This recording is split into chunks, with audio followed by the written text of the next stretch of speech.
এর চেয়ে দুর্ভাগ্য আর কি হতে পারে?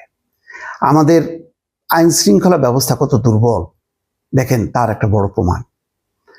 এত বড় ঘটনা ঘটলো, তার ছবি প্রকাশিত হলো, মোটরসাইকেল সহ পুরো সিসিটিভির ফুটেজে পরিষ্কার, এখনো ধরা পড়েনি। এবং এটার জন্য পুরস্কার ঘোষণা করতে হবে কেন? কি দেশের বাইরে লুকায় আছে? দেশের ভিতরে ঘটছে, সে কি দেশ পাড়ি দিয়ে চলে গেছে?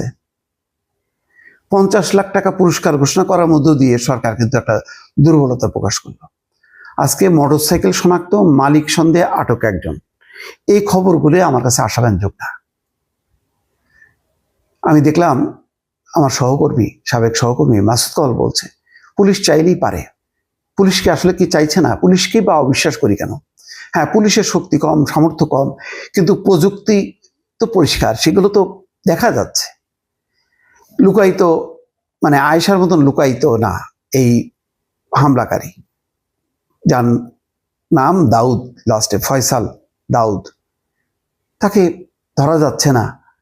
তার ফেসবুক আইডি ছিল, এত কিছু তার সূত্র। এই যদি হয় তাহলে যখন আরো ঘটনা ঘটবে একসাথে 3টা 4টা, তখন তো পুলিশ দিশার হয়ে যাবে। আপনি রাজধানীতেই পারছেন না, রাজধানীর বাইরে যদি এই ঘটনা ঘটে তাহলে কিভাবে কি করবেন? চট্টগ্রামে ধরা গেল এইভাবে মুখে মাস্ক দিয়ে, এখানে ধরা গেল না। সেই পুরান ঢাকার ওই যে জামিন নিতে আসা যে সন্ত্রাসী, তাকে হেলমেটধারী যারা করলো, সেই সিসিটিভির ফুটেজ দিয়ে তা কে করালো? আর এটা এত মানে সে মানে কৌশলী, এত বেশি তার বুদ্ধিমত্তা যে তার পিছনে দৌড়ায় পারতেছে না, নাকি ইচ্ছা করে একটু নাটক জমানোর চেষ্টা চলতেছে, আমি বুঝতে পারতেছি না। তবে এই ধরনের যদি কোনো প্রবণতা থাকে, মানসিকতা থাকে, এই ধরনের খেলাধুলা কিন্তু বিপজ্জনক। তাহলে যেটা হবে, আইন শৃঙ্খলা বাহিনীর উপর আর বিন্দুমাত্র আস্থা থাকবে না, এবং এই অপরাধীরা আরো অপরাধ সংগঠনে উৎসাহিত হবে। তারা মনে করবে যে বাহ, তাই তো, এরকম অপরাধ ঘটায় তো তাহলে নিজেকে আড়াল করা যায়।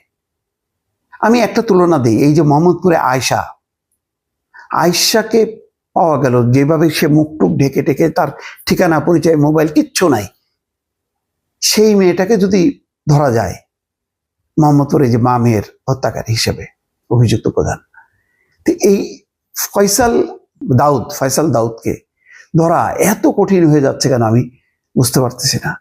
আইন শৃঙ্খলা বাহিনী যদি এখন থেকে তার শক্তি, সামর্থ্য, তার বুদ্ধিমত্তা চূড়ান্ত বহিঃপ্রকাশ ঘটাতে না পারে, ক্ষিপ্রতার সাথে, দক্ষতার সাথে, এবং আবারও বলি, ডেভিল হান্ট নাকি আবার সেকেন্ড ফেজে শুরু করছে। ডেভিল হান্টের সেকেন্ড ফেজ মানে অপরাধী পাওয়া মাত্রই সেখানে তাকে আক্রান্ত করতে হবে, তাকে এই পৃথিবী থেকে বিদায় করতে হবে। এই ধরনের যদি মানসিক শক্তি নিয়ে আইন শৃঙ্খলা বাহিনী মাঠে না নামে, এই নির্বাচনটা করতে পারবে না।